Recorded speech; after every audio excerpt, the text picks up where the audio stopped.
자, 실수요 거래 증가가 시장 반등 가능할까? 앞서 얘기했던 것처럼 저는 이제 두 가지 포인트가 있다고 봐요. 그러니까 얼마 전만 하더라도 사실 2030들이 뭐 패닉 바잉이네, 뭐 영끌해갖고 망했네 이런저런 뉴스들이 많이 나오는데 최근 거래 대부분이 2030이랑 3040이 주도를 했다. 그러니까 2030 내 집을 마련하지 못한 사람들이 이런 생각으로 사셨다고 그러더라고요. 인터뷰를 해보니까 이 하락장에 어떻게 용기를 내서 사셨어요? 지금 아니면 못 살 것 같아서요. 더 떨어지면 어떡하실 거예요? 그냥 안 팔면 그만이죠. 앞으로 계속 가져갈 생각입니다. 이런 마음으로 샀다고 합니다. 근데 어쨌거나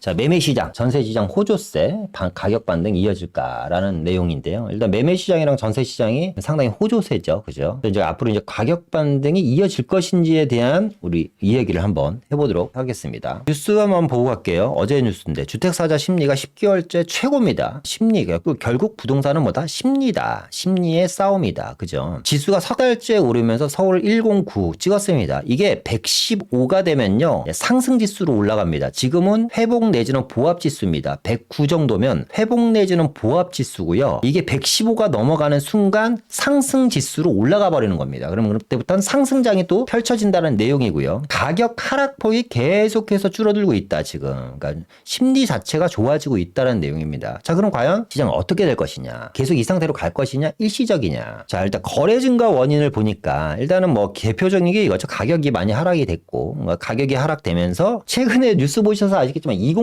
거래가 엄청나게 많이 늘었다는 뉴스 보셨을 거예요. 2030 거래가 시장을 주도하고 있다는 뉴스도 보셨을 거예요. 그러니까 무슨 얘기냐면 우리가 그러니까 얼마 전만 하더라도 사실 2030들이 뭐 패닉 바잉이네, 뭐 또 뭐예요, 뭐 영끌해갖고 망했네 이런저런 뉴스들이 많이 나오는데 또 희한하게 최근 거래 대부분이 2030이랑 3040이 주도를 했다. 그러니까 2030 내 집을 마련하지 못한 사람들이 이런 생각으로 사셨다고 그러더라고요. 인터뷰를 해보니까 이 하락장에 어떻게 용기를 내서 사셨어요? 지금 아니면 못 살 것 같아서요. 더 떨어지면 어떡하실 거예요? 그냥 안 팔면 그만이죠. 앞으로 계속 가져갈 생각입니다. 이런 마음으로 샀다고 합니다. 근데 어쨌거나 하락정 속에 실수요가 많이 증가했는데 증가한 원인이 뭐냐면 가격 하락과 일단 대출 규제 완화, 그리고 이제 세계 최초에 대한 실질금리 인하, 특례 보금자리론, 첫 취득세 감면, 이자 상환 소득세. 그러니까 특례, 취득세 감면, 이자 상환 소득세 공제 이 세 개가 삼박자가 이제 맞아 떨어진 겁니다. 이 중에 뭐가 제일 중요하냐? 제가 봤을 때 이거예요. 가격 하락과 금리인데 이 금리를 뒷받침해줬던 게 뭐냐면 특례보금자리론입니다. 그러니까 9억 이하 주택에 대해서 5억까지 DSR 적용 안 하고 대출하는 거잖아요, 이게. 그러니까 특례보금자리가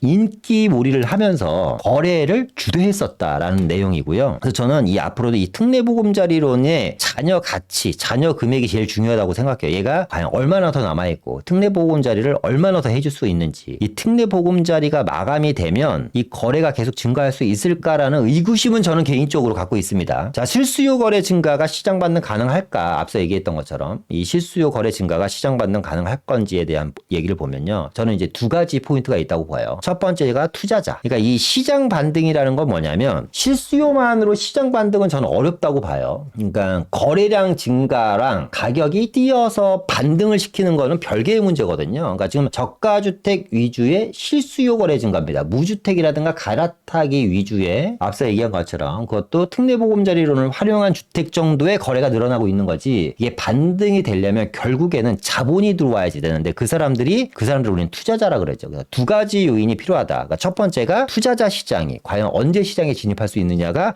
관건이지 않냐. 일단 투자자가 시장에 진입하기 위해는 세 가지 조건이 좀 필요합니다. 투자자들이 지금 가격이 많이 빠져 있음에도 불구하고, 많이 하락돼 있음에도 불구하고 일부 투자자들은 물론 시장에 진입하신 분들도 계시는데 거의 대부분의 투자자들이 관망세를 보이는 이유는 첫 번째, 전세 가격이 너무 많이 떨어졌죠. 그러니까 갭이 50%. 전세 가격이 떨어져서, 그러니까 전세가율이 50%라는 거는 투자자 입장에서는 사실상 자기 자본이 많이 들어가는 거거든요. 그러니까 리스크가 있다라는 겁니다. 그 두 번째는 금리죠. 그러니까 금리가 높아지다 보니까 투자자 입장에서는 뭐 굳이 아파트가 아닌 다른 대체 상품을 산다고 하더라도 자금 조달 비용이 상당히 높다 보니까 기대 이익 수익률이 상당히 떨어지는 겁니다. 그죠? 그리고 이제 아직까지 투자자들, 물론 규제 완화를 많이 해줬다고는 하지만 투자자들 입장에서는 말 그대로 투자자는 무주택이나 다주택이나 1주택자가 아니잖아요. 그러니까 최근까지 나오는 윤석열 정권을 잡은 이후에 여러 가지 규제 완화 대책들은 뭐냐면 이 규제 완화는 무주택자나 1주택자를 위한 규제 완화지 사실상 다주택자나 투자자를 위한 규제 완화는 하나도 안 나왔거든요. 그러니까 이 사람들이 원하는 건 뭐냐면 취득세, 보유세, 양도세단 말이죠. 그러니까 취득세도 아직은 좀 너무 비싸다. 왜냐면 이제 뭐 8%, 16%인가요? 이렇게 내야지 되니까. 투자자들이 원하는 지역들 같은 경우는 또 이제 투기과열지역으로 묶이다 보니까 양도소득세들도 엄청나게 높잖아요. 그죠? 이제 좋은 지역 같은 경우, 인기 지역 같은 경우는 일반과세가 아직도 안 된단 말이에요. 그러니까 이러한 세금적인 규제 완화가 좀 선행돼야지 투자자들이 진행하지 않을까. 근데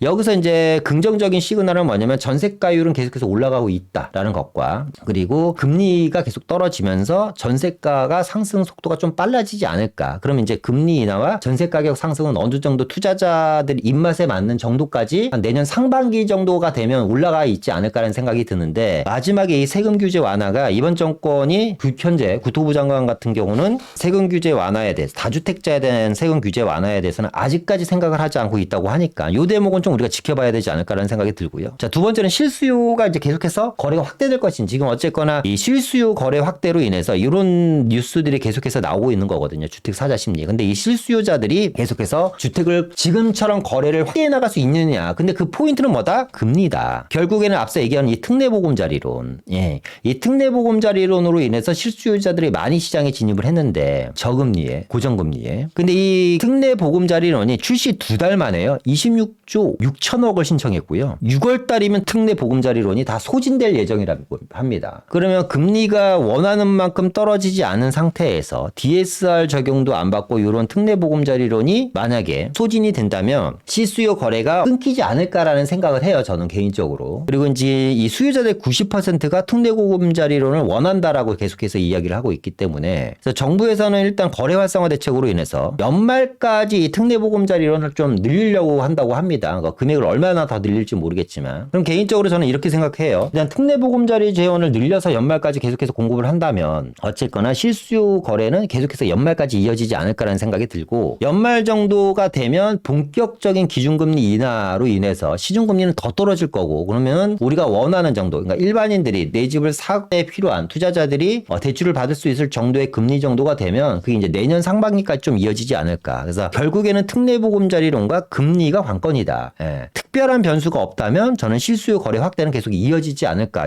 내년 상반기까지 이렇게 좀 생각을 합니다. 물론 이제 이제 가격에 대한 괴리감은 서로 이제 어느 정도 있겠죠. 왜냐면 급매물이 소진되면서 지금 특정 지역 같은 경우는 다시 반등의 소식들이 나오고 있기 때문에 그렇게 되면 어떻게 보면 이제 이 실수요자라든가 갈아타기 수요들이 마음이 또 급해질 수도 있는 겁니다. 이게 어쨌거나 부동산 심리 싸움이기 때문에 그래서 향후 시장 전망을 보면 일단은 실거주 위주의 꾸준한 거래량 증가가 예상이 되고요. 앞서 얘기했던 것처럼 금리와 특례보금자리론이 관건이다. 포인트다. 당분간은 반등보다는 보합으로 가질 것 같고 본격적인 가격 상승은 투자자가 시장에 진입하는 시점이 되지 않을까.